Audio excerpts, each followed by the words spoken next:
Andy just wants, it seems to me, a bit more of an expansive game plan. I think, especially given conditions yesterday and how we've played, that when we do limit ourselves and we do narrow up, that it's, okay, one, it's not exciting, but we're not effective, we aren't good at it, and look, I just think that the players are frustrated with it. Yeah, I know Andy Dunn talked about the shackles been off. I just think that it starts with that game yesterday. If we're taking that game as a whole, that game yesterday, if we close that roof, it's a different game. Is it that different a game, though? I actually think so, yeah. Okay, look, I understand your points on what Joe does and what he brings, and like he is very regimented. Like we win, like you look at November games, we win things by stifling the opposition, like frustrating them. We hold on to possession, this possession game, and then we have one or two set plays that open it up and we win and we're fine. And personally, I'd like to see a little bit more. I'd go more on the side Andy Dunn in that one. I'd like to see a little bit more because we have the players. You look at the way Leinster played over the past couple of years and what they've brought in to the Irish structure, to the Irish way of playing rugby, and it's an open, expansive game plan. It's exciting. It's good go forward ball. I don't see why you should have to all of a sudden clamber up and change when we get into an international series. So it's. Look, you can see how passionate Andy is about it, and I think he's just kind of had enough. He's been watching these games so much, and it is frustrating. And you get a sense that I've never seen an Irish team so frustrated. And normally players can hide their emotions out there, but not a chance they could. You saw Johnny raising his eyes up, which he does a bit, but throwing the ball away, looking around. A lot of players looking around. You flip that and you look at the way that the Welsh players were celebrating things in high-fiving, and the Irish guys were just forlorn, looking up in the sky, hands on their shoulders or hands on their hips even. And I just think is that to do with style of play? Yeah, perhaps. But is this part of the genius that is Joe Schmidt, that all of a sudden we're going to produce something in the World Cup? I don't know. Fiona, would you be concerned at the fact that, when Joe Schmidt's plan does work, as we saw last year, it works absolutely brilliantly. But as we've seen in the last few months, when teams have a plan to deal with it, there doesn't seem to be any flexibility there. That there doesn't seem to be any other plan that we change things up, like we saw a couple of years ago. Even it goes back to further defeats. Like I remember things like the All Blacks game after they'd beaten the All Blacks in Chicago, when they came over and just strangled Ireland. And then you had the last visit to Wales in the Six Nations as well. There have been a few moments there where teams have had the plan to play Ireland and Ireland just haven't had anything in response. Yes, I suppose a few things there. I was here with Andy the day before the French match, and we had the discussion around if Conor Murray box kicks in the first 5 minutes, then we know they haven't learned anything, and we know that they reverted to type. So in the first half of the French match, I don't think he box kicked at all. We played a completely different style.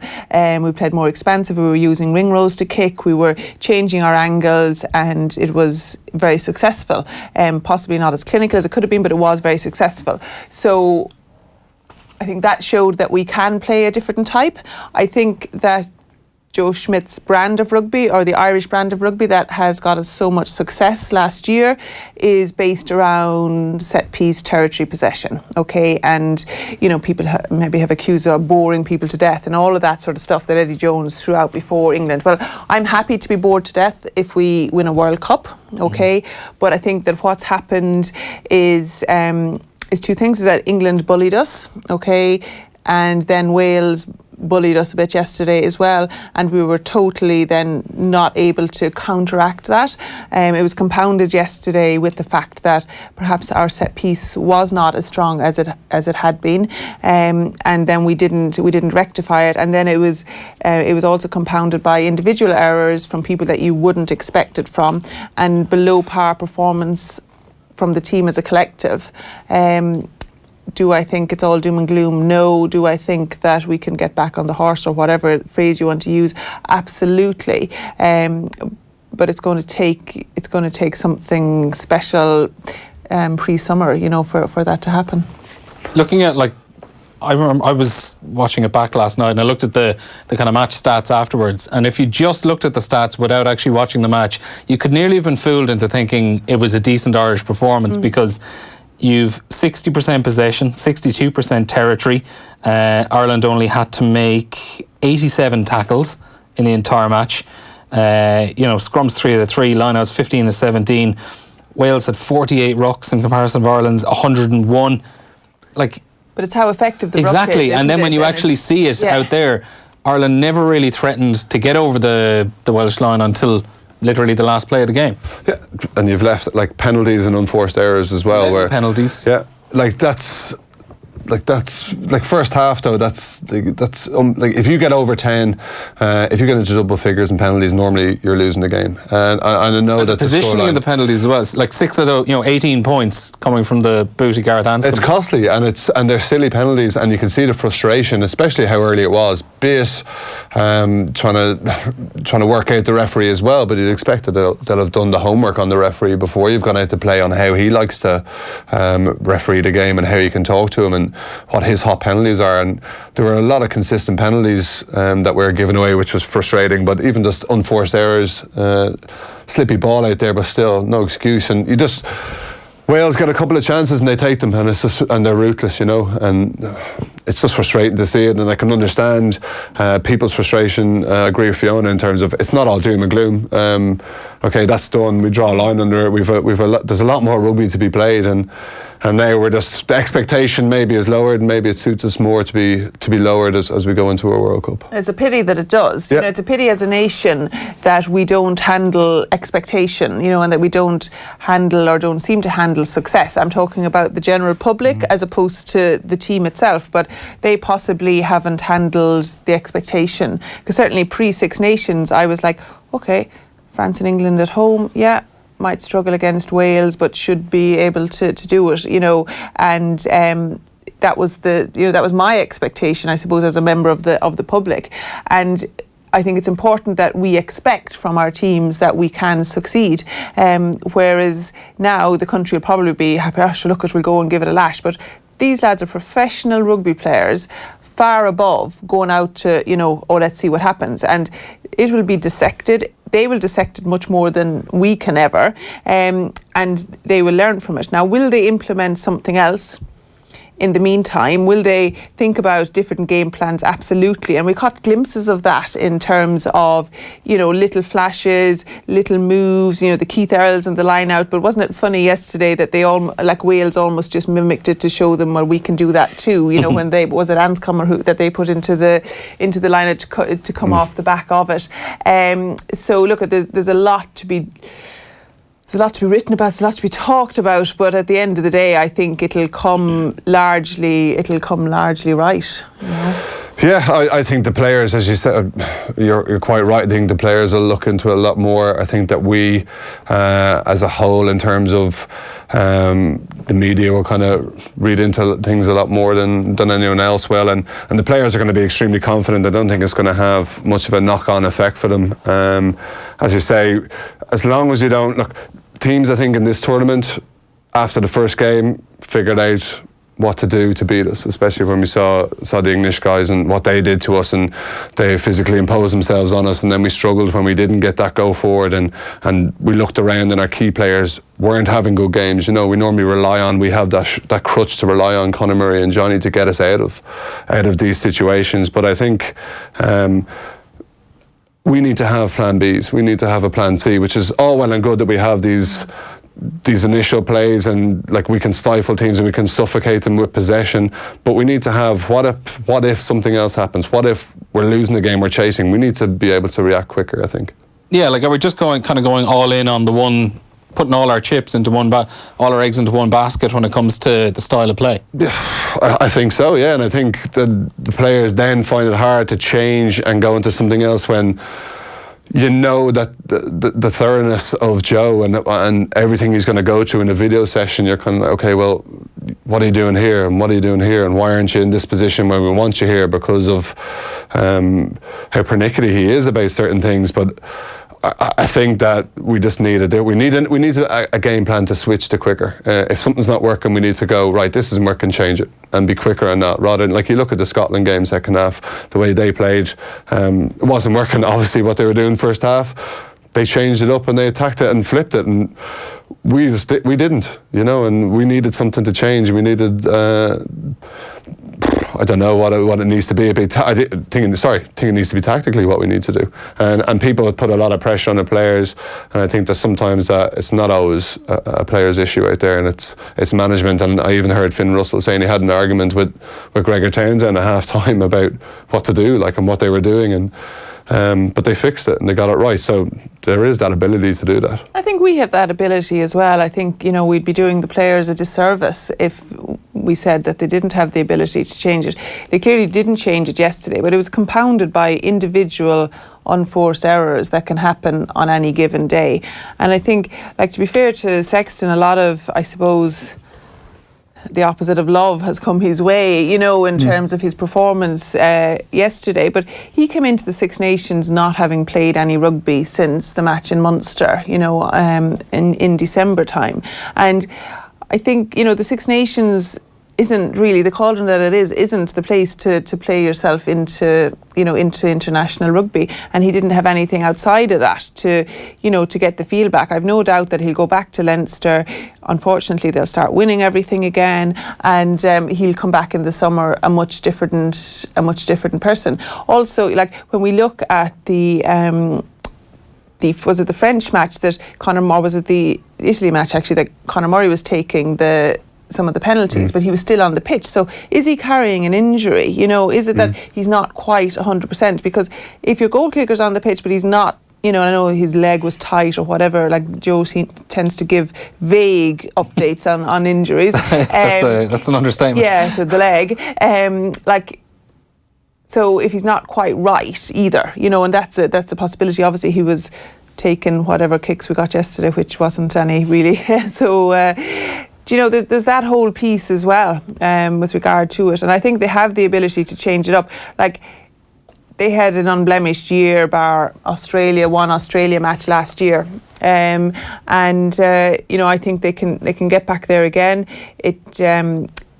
You know, sometimes these things happen, and it did happen, and better that it happened now is the thing, you know, apart from the expectation level, but it gives them a real chance to look at their errors. Because when you're winning and you're successful, and yes, you can look at your work-ons, you can look at the percentages, oh yeah, we could have done that a little bit better, but it sort of gets glossed under the carpet a little bit when you continue to win, which is what they did for all of last year.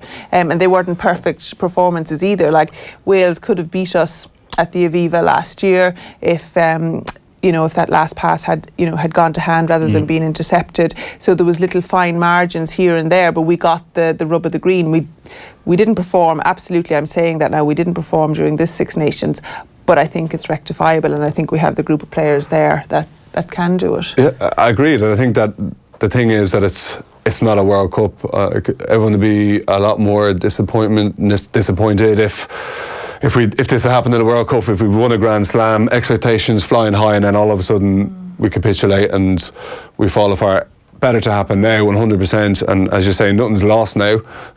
You know, it's World Cup year. It's a big focus, and we can rectify it now. We can change. How do we go about rectifying it, though? Is it just, well, I think, give players pat on the backs? Is it down to motivation? Is it down to tactics? Is it, you know, what is it down to? All sorts of things, and it's all parts of those, you know. And it's the coaches will know. Like yesterday, we spoke about the different types of managers that there were, and you have your Warren Gatland, who is more of a man manager rather than a head coach or director of rugby. That he comes in and he surrounds himself with the coaches who look after all that, and he has that ability to get those small extra percentages. Be it the arm around the shoulder for some people. Doesn't work for everyone. So I think that Fiona's mentioned an interesting point in terms of, like, you'll see Leinster come back and confidence will grow and they'll win games, and Munster will win games, and they'll get that and they'll shake it off. They'll go back to their provinces now and they're going, okay, right, that's dealt with, let's focus on this now.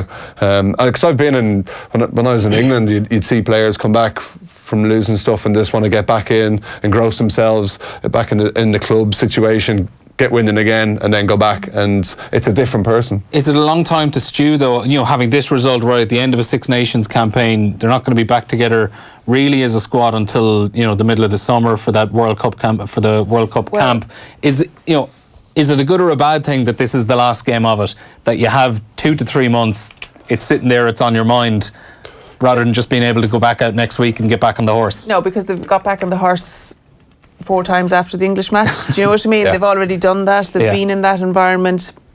And it didn't particularly change, as we saw yesterday. So I think you could go back in and, Andy said it the other week when we were here as well, and you could try to fix the things, the basic errors, and just do them more to make them better, which isn't what's needed and didn't work. Okay, so I think absolutely break away now. They're not going to have time to, knowing how it works in terms of, you're grumpy for a day or whatever, or 2, and then, you have a wife and children as well too, or not, or whatever partner. There's other things, and they don't get away with, self-pity for too long, and then you turn up at Munster, Leinster, or Ulster, Connacht, whatever, and you get the you get the pee taken out of you because you were poor, and you get slagged and you get ripped to pieces by your teammates who didn't make the squad, and it's all a great leveler. And then you look at doing your best for your province again and building it back up again. And they've got they've got Heineken Cup quarterfinals to look at and to game for. So there's no time now to I think they'll almost be glad to be out of it and just draw a line under it, and then when they meet up, so everybody will probably go on holiday at the end, when they, because there's no summer tour as such, so whenever teams are out of their respective competitions, and then they'll meet up again, and that'll be when, I suppose, the psychological piece, as to where Joe Schmidt takes them, as to what road he takes them, or whether he mentions it again, or whether they just start from where they are then and go forward. We have a couple of other clips from yesterday, player reaction. Just a couple of texts as well. If we were asked before the tournament that we'd have a bad Six Nations and then a good World Cup, we would have said yes. Maybe after such a good year, this was the kick Ireland needed to be ready for the World Cup. Joe and the players are winners, and they know what they have to do. That's from Con in Clonulty. 100% Sexton and Murray are out of sorts, should have been subbed first half. Everything is too slow. Joe needs to drop them and let them play their way back into the team. I think Sexton and Murray as a half-back pairing is over. Sexton looks clearly frustrated and fed up, and the ball recycling is just too slow from Murray. They're not finished, are they? No, I don't think they are, and I think, as I said about Sexton, he came into it on the back of being injured and not having played any rugby.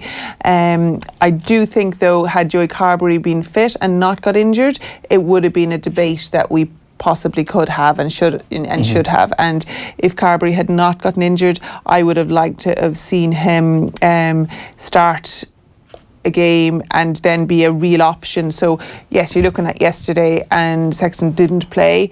He was given enough opportunity probably yesterday. You're looking at him going, okay, and then when the ball goes out in the full and then the fluffed kick off and everything else, you're sort of like, okay, you'd have to take him off, right? But he didn't. But is that because he doesn't have enough faith in Jack Carty, who was on the bench, because he has very little experience, whereas I suppose that Joey Carberry was seen as the heir apparent, and unfortunately injury happened. But we don't want to get to the World Cup, and this is where the tricky situation happens now, because if we get to the World Cup and something happens, Sexton, like 4 years ago, and we don't have the ready-made replacement, because for me this Six Nations was about finding, it wasn't about winning it, you like to win everything, but it was about getting the backup players, like he experimented a little bit at hooker in the Italian match, and like getting the backup 10, these key positions, and at 15. You look at what Warren Gatland did when they played Italy. Did he make 10 or 12 changes for that match? Okay, yeah. So he was literally saying, okay, I'm trying to find my 31 or whatever's going to the World Cup, and that was bold, because Italy have had glimpses during the campaign, so he did that. We made a few changes, but not wholehearted, and I think he's much happier. If you look at who's happiest now in terms of in terms of coaches and where they are at going into a World Cup. It's probably reverse order of where it was going into the Six Nations. So obviously France are like, what are they at type situation, but I actually think they will be very strong in 2 years' time. They'll probably win the World Cup now. Say it on the French, they'll produce something. They'll beat someone big. They'll always produce something and beat someone big. If I could just go back on Johnny, like, is the body language a big issue there? Because we had the instance of when he came off at the end of the Italy game yesterday, just before half-time, there was the penalty that Wales kicked to go, I think was it 13 or 16-0 in front just before half-time? I can't really remember, but it was Cian Healy had lost his bind at a scrum. It was a clear penalty all day. And, the ball has gone off. Johnny Sexton's throwing it back to the mark and mutters something under his breath. I don't know exactly what he said, but I know one of the words that was in it. Yeah, and it doesn't help when they put it on the big screen and highlight it for everyone, and then the Welsh crowd. The Welsh loved it. Exactly, of course. And I thought whoever was in charge of the big screen yesterday was exemplary in the highlight showing. But I think, look, Johnny he's one of these players who gets frustrated. He lives and plays on the edge, and I just think, I don't know, he's just so frustrated out there with himself a lot of the time now, when things aren't clicking for him, and he knows that this pressure is on, and people are talking about Conor Murray and Johnny Sexton not working. Okay, they've just lost a bit of form, as you say, like, he's been World Player of the Year. He's just lost a bit of form. That'll come back. Like, it's fine. I prefer him to lose it now. Like, he'll get it back, there's no fears of it. It happens to everyone. Someone's allowed to have a dip in form, if one or two, but the rest of the players can carry him through. It's just that they haven't, but that's what I mean. They haven't, and so it's even more. Oh my God! Like, and everyone looks to their main leaders. They're 9 and 10. Is it that the dip in form, is coming from the most crucial positions on the pitch? Probably 9, 10. Rory Best probably didn't have an outstanding tournament. That's your hooker throwing in the ball at line-outs. At the same time. And that's it, all at the same time. One can get away with, someone can have a slight one, Murray can have a slight one, but Johnny will get him through, or the other way around, and Murray will take control.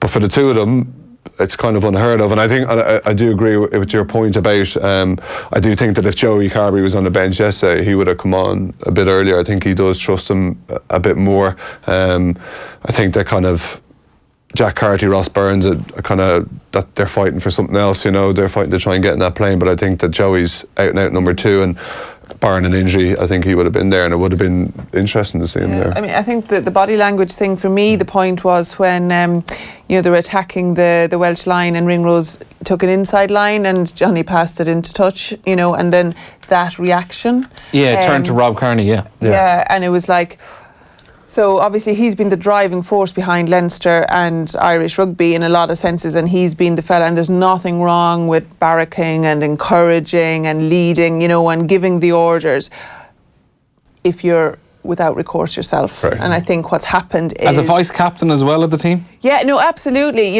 I think, so as I said, if he's without recourse, so if he's the player that he is and that he's performing to the level that he can, then that's fine. But a lot of those mistakes yesterday were his mistakes, and I suppose when you're in that difficult situation, then your body language as a leader has to be different to what it is. Okay, we can hear now from a couple of the players from yesterday. First of all, here's Rob Kearney, who says Ireland just have to remember yesterday's defeat and learn from it for future games.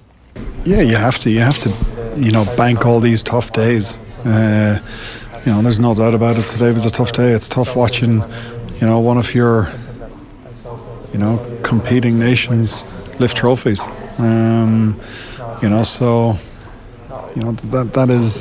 It's a memory, it's a picture that will live with all of us, for a long time over the next few months, and will be brewing away. And we just need to make sure that we can use days like today to our advantage. Yeah, that was Rob Kearney yesterday. Also now we can also hear from Dave Kilcoyne. He was asked if Ireland's problems of late have been down to a psychological issue. I wouldn't say, it's definitely not psychological, I don't think.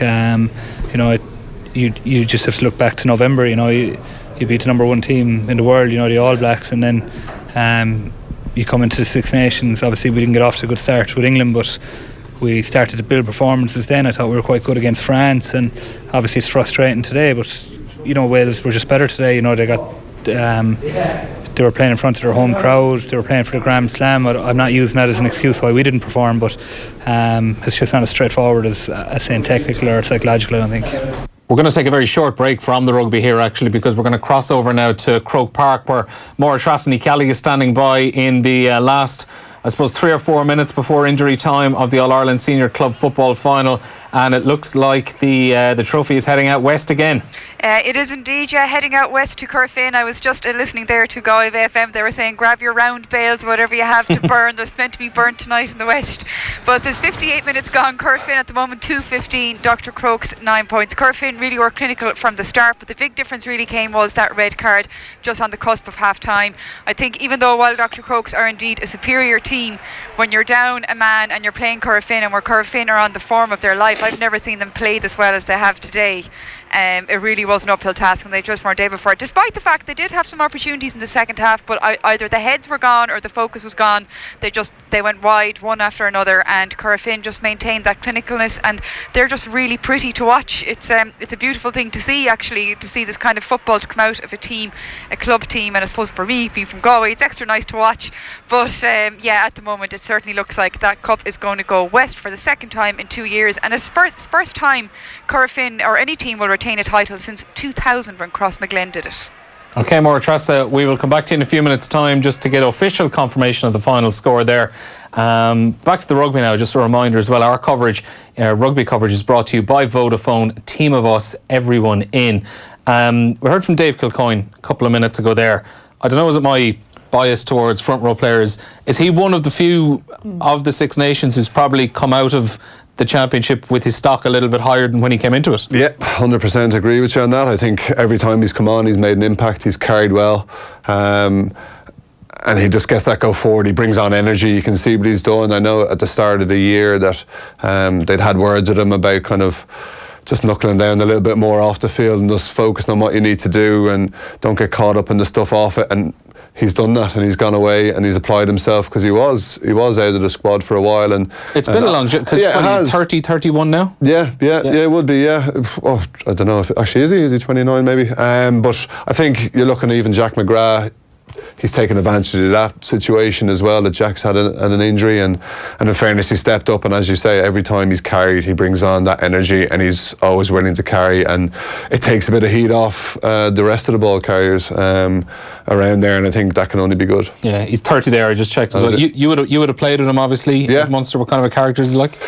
He's a very funny character. He's good. He's good crack. He's good value to have. Good Limerick man. A good Limerick man. Yeah, but I think that he needed to get really, really serious about his rugby, and I think he has, and has shown. And look, all the power to him in terms of how he's done it, how he's turned around, and regardless now, I think, of how Jack plays, he's got that jersey now ahead of him at the moment. It seems to be like that with Ireland, that it's your jersey until someone pretty much takes it off you, isn't it? Yeah, pretty much. And I think the whole of the Munster front rows, say, have stepped up into that reserve slot. If you look at Scannell as well, I know Porter was playing on the bench yesterday, but I'm not quite sure. John Ryan, I think, is possibly ahead of him in pecking order. You'd wonder, was he giving them both games or matches on the bench or whatever? So I think it's been positive from that point of view, which can only be positive for us going forward for the rest of the season. And I think you look at James Ryan, his stock has risen. He's had a good tournament. I think, barring yesterday, Peter O'Mahony, I think, has a good man of the match a couple of times. I think Stockdale as well, to be fair. Gary Ringwos has shown touches, so it's not like, oh God, everybody's stock has fallen or anything like that. I think Carney, obviously in and out of the squad due to injury and different things as well. So there's all that to contend with, and you sort of wonder, is Joe Schmidt any closer to knowing what his 23 are? Because I don't think you can call it an isolation of a 15 now. That if he was playing the World Cup final tomorrow, does he know what it is? He probably. You'd just be hoping then that, as you've said, that your halfbacks are firing a little bit more in the other pieces, and then the bigger bit is then, as we've said, is the overall game plan and the ability to change it, and I do think we have. So it's disastrous now. We're seeing it as disastrous because we lost 2 matches and we didn't perform. but there's a huge amount of learnings out of it as well. I have a text here from Jerry in Carlow that I read out a little while ago. So I'm just going to do it again because it's one that'll spark a discussion. One word, Zebo. Discuss. Yeah, spoke about it yesterday, and the rules aren't there. If they're not in place, there's nothing written there in a law book to say they shouldn't come back. Personally, yes, you want your best players playing for your country. I think in how he's played over in Racing and what he's done, and he has that X factor. I was lucky enough to play with him. He has that ability to turn a game. If we're chasing something, he's a bit more physical than Jordan Larmour, and I just think that I'd love to see him in there. With what he brings, a tight game, or we're chasing something. You need someone to come on. I think he can just do that, or at least push Rob a little bit more as well.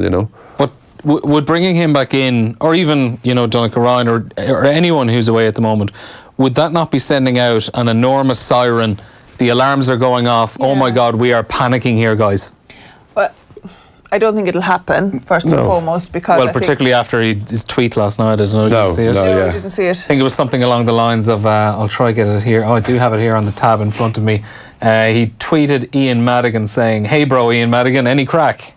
Oh, that's quite funny, isn't it? Because Madigan was the other person I was going to mention. Like, he's playing really well. He's slotting, touchline conversions and that sort of thing as well. But I suppose, apart from when Johnny, the golden child, was in France, it seems to be that anybody that is away is not considered. And I can understand the reasons for that as well, in terms of, the money that's available abroad, and especially in the French top 14, is substantially more than what's here. I mean, my biggest regret for Zebo is that he's not in this current Munster team now that we've got Joey Carberry and able to unleash him probably, and that we would have almost the complete set then, that he would. So I'm disappointed that he's gone from that point of view. He's, and I don't know him, but he seems to be such a character, that perhaps he's just too out there for Joe, and I don't see that he will bring him back, because then that is sending all the different signals to everybody, and I think Rob Kearney, I've said it here a couple of times, I still think he's the man for it, and I think you have Jordan Larmour, who is slowly, didn't do anything particularly wrong against France, hasn't done anything particularly wrong anytime introduced. I think he's hugely versatile. I think he's got an amazing skill set. Would I have played him at full back first off against England? Possibly, instead of maybe doing the Henshaw experiment, which I don't think we'll see again. So I think we possibly have, if you look at all that Zebo brings, absolutely, but probably Larmour can bring that as well, as well as that. On Zebo, but surely, he knew full well when he was signing a contract for Racing that, this was the risk he was taking. He was probably jeopardising it. Well, not jeopardising, he was probably ending his World Cup chances. Yeah, he did, and he would have known that. I don't think he's the type of person who's going to hold himself in such high regard that he's going to go, I'm like Johnny Sexton and I'm out of this this kind of unwritten rule that he'll bring me back. I don't think so. I think it was a financial life decision to go there, and look, you got to look at everyone else. I think if they were going to do it, they were going to do it early. I don't think it was going to be a case of all of a sudden it was going to snowball and every single Irish player was going to go, oh, we can go and play abroad, we're going to play abroad, because the system we have here looks after the players so well, and it's nearly not worth it unless your salary is nearly double to go abroad, unless you have well, it's for someone so young as well. Normally people are at their end of their careers and they're going away, and I think that, look, as I say, Simon was educated in what decision he was going to make, and he knew it. Maybe just a little bit disappointed in how kind of ruthless it was that he was just not named in the squad, and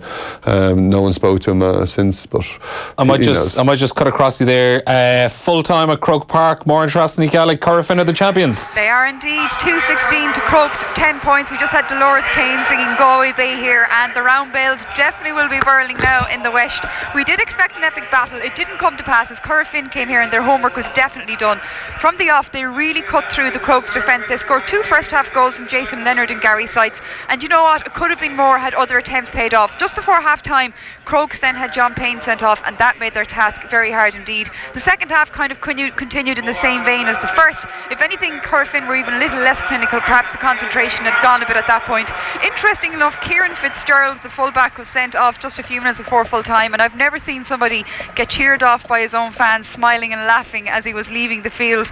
And they've retained their title, the first team I think since Crossmaglen in 2000 to do so, and they're just celebrating down the pitch, and it really is a massive achievement for a rural club in North Galway to do this. And they've been on top in County Galway for as long as I can remember, from the mid-90s definitely, because many a time my own parish club fell at their hands. So they really are an epic side, and all congratulations to them. Dr. Crokes as well though, an epic side. They're sitting down, they're now devastated watching this, and they're probably going to be wondering how did this happen, because they were annihilated so quickly and so kind of cleanly. I don't think they felt it happening until they went in at half time and perhaps had a regroup. Maura Trostegger of Margaret. Fall to Ruth. So back to the rugby yesterday. It was a big game for Tyg Byrne yesterday. It was his Six Nations debut. Sadly, though, it didn't turn out the way he wanted. We'll talk about him in a second, but first, here he is yesterday, speaking after the game to our Will O'Callaghan. Tygus was happy probably to get the debut, but not the ideal circumstances. Yeah, not the ideal. I think I pictured a bit differently in my mind, but look, that's the way it goes, and you're not going to win every game, and disappointed to say the least. Frustrating as a team. How frustrated was to play in a game like that? Yeah, look, we just had a few drop balls and errors, and some things didn't go our way, and it happens sometimes. You just kind of keep the head up and keep the faith and stick to what we know, and I think we just need to move on from this. We'll look back at it, and hopefully we'll be able to learn from it too. At the risk of saying the absolute obvious, if you give away a try in the first 70 seconds, it left a mountain to climb from then. Yeah, obviously not ideal. We wanted to go after them a bit, and they put a lot of pressure on us, and from the kick-off, and then they executed a try very well, and we'll look back at that, and hopefully we'll be able to improve. Yeah, that was Tyg Byrne yesterday speaking to Will O'Callaghan after the match. Byrne, he got off to a good start. There was one excellent turnover when Wales had one of their few moments, I suppose, of deep pressure in the Ireland 22 when the score was 7-0. Brilliant turnover. Went quiet though afterwards, didn't he? Or was it just that kind of a game? Just that kind of a game, I think. I think, as you say, he started so sprightly, but in his own words, like when the wind's knocked out of your sails that early, and team get a score and you're chasing a little bit, it's a little bit of a different game. I just think, for me personally, I'd like to have seen him in earlier rounds, because I think he brings something different, so different. I don't know whether he was kept back, or I know Henderson was in and out a little bit, and Henderson was injured for the last one, but I'd like to have seen a bit more of him, because he's that ability to play second row, back row, and has just that ability to turn over balls. You can see that turnover when he leans right over and grabs it. Something different to what Pete does, something different to what the other back rowers do, and what Rory Best does. I like him as a player. I think every time he plays well.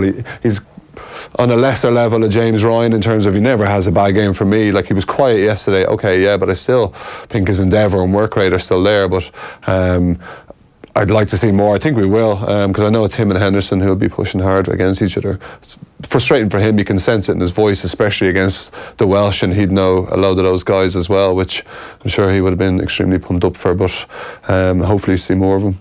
Would you think he's a lock in the World Cup? Like, not lock as in second row, but a lockdown selection in a World Cup squad? I think so. I think if he hadn't been injured at the start of the Six Nations, in the lead up, that he would have been in the matchday 23s. I think Devon Toner will come back in for his line out, predominantly, and apparently he does really run the line out and knows it inside out. So you need that. You need your first phase ball. I think James Ryan has been phenomenal, really, during the Six Nations.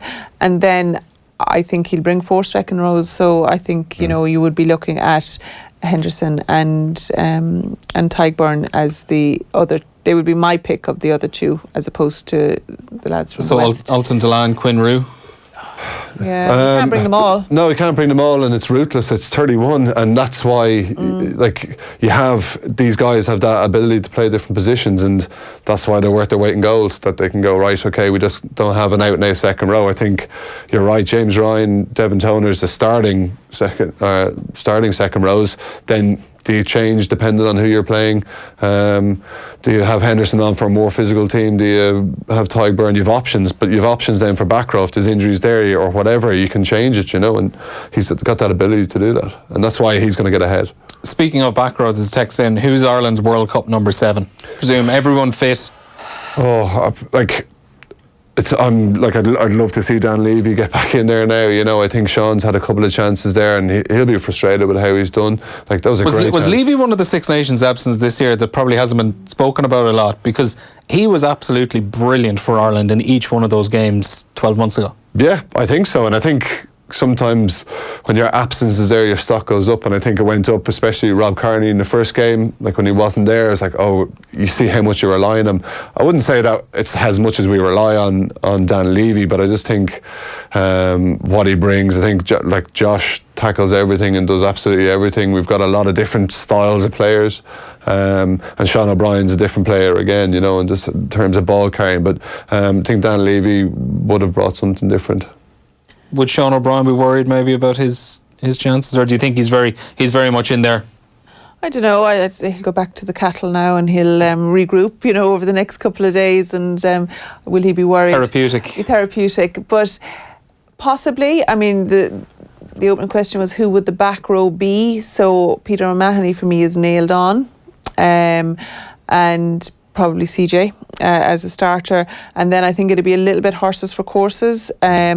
And I'm a fan of Van der Fleer, and I think depending on if they want to play an open, expansive game, and I think that's why he started against France, and it was shown in the style of play that they played in that. Now, unfortunately, he got injured, and then I think that Dan Levy, I was really impressed with him last year. Now, he gets caught a little bit for pace on occasion on the outside, but he's a wrecking machine. He's confrontational, he's aggressive, he's sort of got that youthful pig-headedness that I think was needed, to meet Italy, to meet England and Wales front on. If you look at Moriarty yesterday, basic, did it really, really well, really aggressive, really confrontational, and we didn't meet them head on.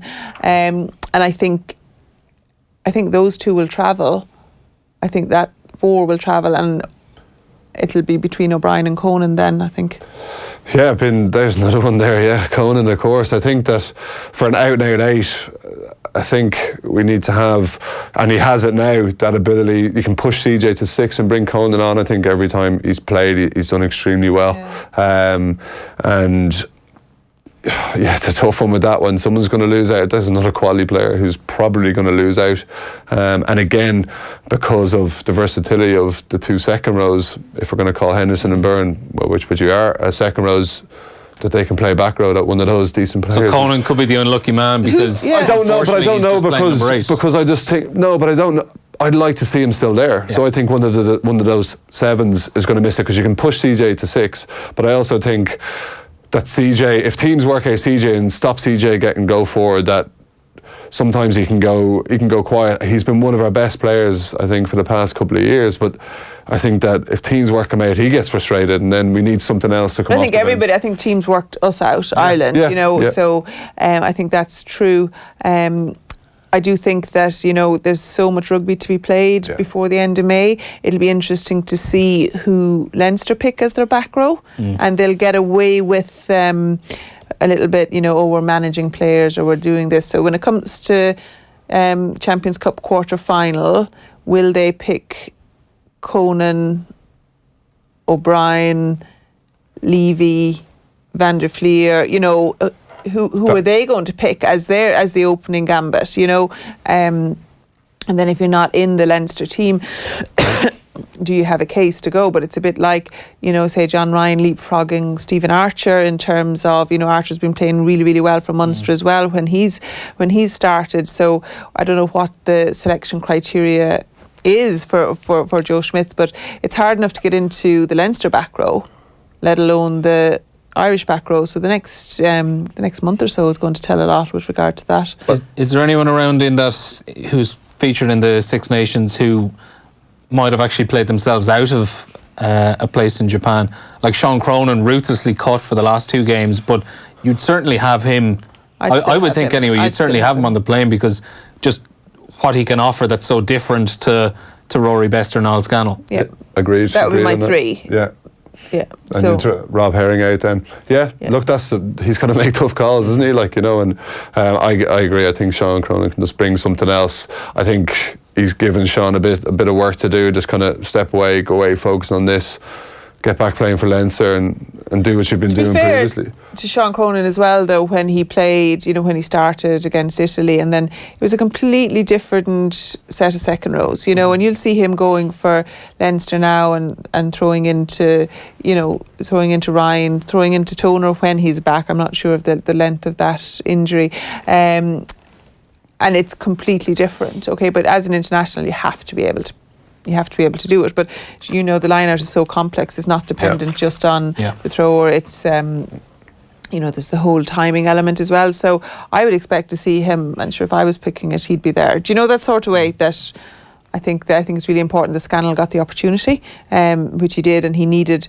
You know, was Sean Cronin going to learn anything else by being on the bench in the Six Nations another time or another 2 times? Absolutely not. Was Joe Schmidt going to know anything more about Sean Cronin having him on the bench for another 2 times? Absolutely not. So that he had to bring Scannell. Another text here. How big a task is the Scottish game now in the World Cup, knowing how bad we've been at the start of tournaments in the last couple of years? I think, but also that line particular for me, actually. Should we be worried the way we started tournaments the last couple of years? Because our 2 toughest games to start off the World Cup.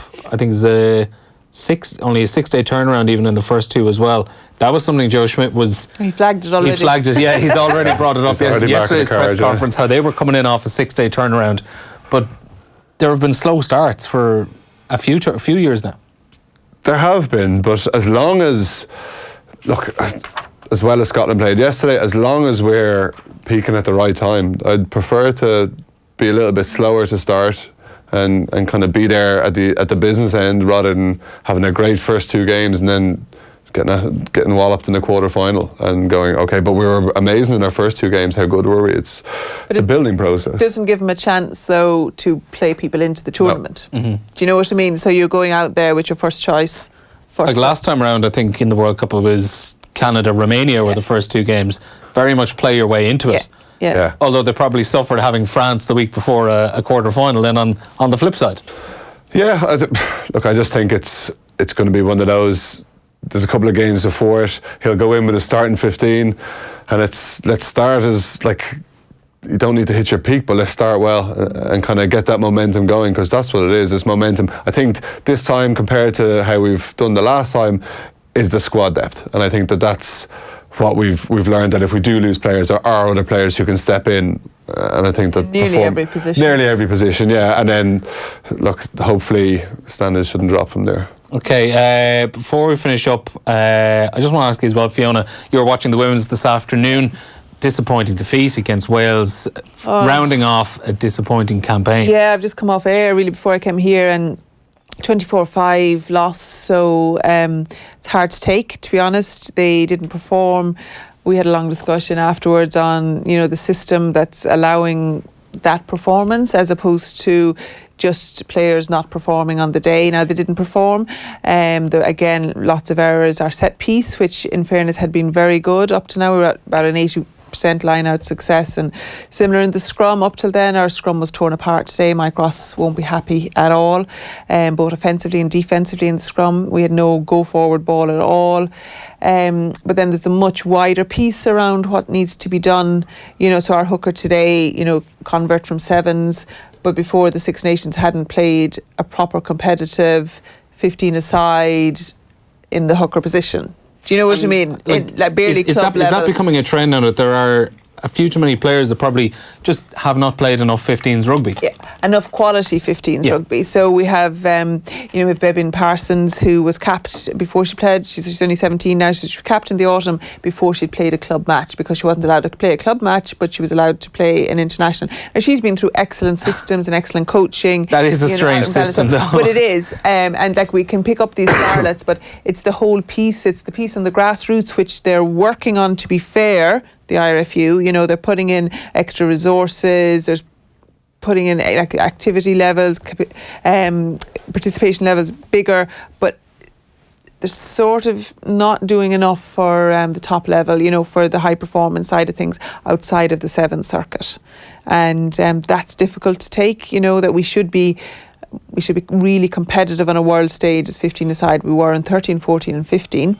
Okay, we went, Grand Slam, last 4 of the World Cup, which the men would be absolutely happy with if they had, and then 15, we had the Six Nations Championship, and 4 years later we finished second last, worst since the Six Nations started, really, in 2007 as a proper. So that's really, really disappointing, and there's no quick fix. I won't, shy away from that the girls didn't perform, but as I say, when you're, he had no second row.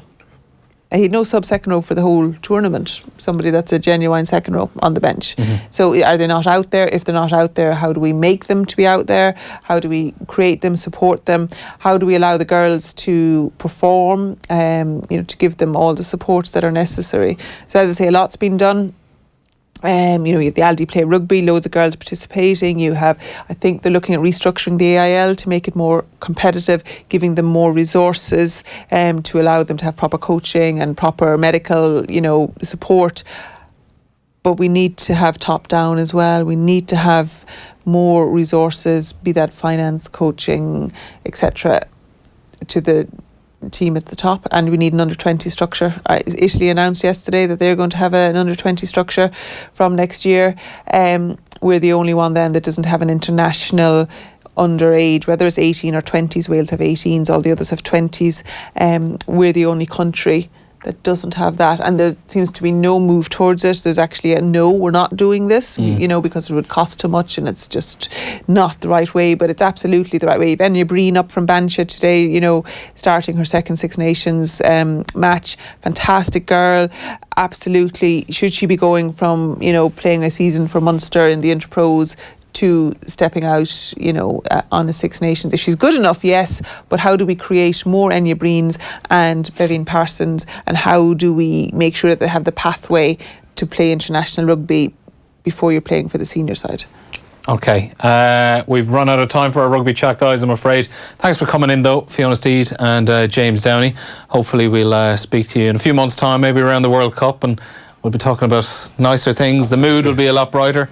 All I'll say for now is thank God for the under-20s on Friday night. Exactly. Giving us something to smile about this weekend. Yeah. Coming up after the break, guys, we will be looking back on the weekend's GAA with reaction from the All-Ireland Club Finals at Croke Park. Don't go away. Off the ball on News Talk. Tech Talk with Jess Kelly. Coming up this week, we mark Seachtain na Gaeilge by finding out what tech services have an Irish language offering, from Duolingo to a refust on Gmail. Duke of Gear will stop by to talk about their new lineup of accessories and why you should never opt for the cheaper cable. And I'll speak to the CEO of Nokia to hear about their involvement in the National Broadband Plan. Tech Talk with Jess Kelly. Thanks to Harvey Norman. Download the podcast now or tune in this evening at 6. On News Talk. Don't miss your chance to save big at the Harvey Norman Big Weekend Clear Out. We've cleared out our warehouse and stockroom